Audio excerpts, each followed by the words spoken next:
ये सिर्फ हमारी लास्ट वीक की रेवेन्यू है एक ब्रांड न्यू स्टोर पर जिसे हमने पाकिस्तान में ड्रॉपशिपिंग बेसिस पर बहुत ही मिनिमम इन्वेस्टमेंट के साथ स्टार्ट की थी। अगर आप भी अपना पहला सक्सेसफुल ऑनलाइन स्टोर पाकिस्तान में लॉन्च करके ऐसे रिजल्ट्स लाना चाहते हैं, then I invite you to check out my 6-step training program.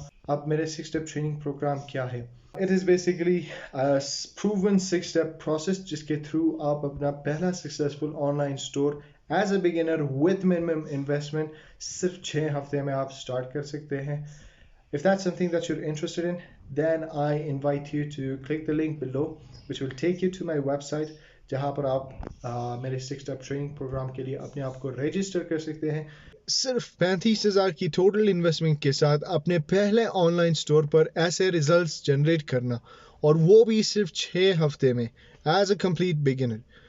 Well, let me tell you that this is absolutely possible because this is actually one of our students' results जिसने अपना पहला online store as a complete beginner सिर्फ 6 हफ्ते में 35,000 की investment में हमारी training के साथ बिल्ड किया और ऐसे रिजल्ट्स जनरेट किए.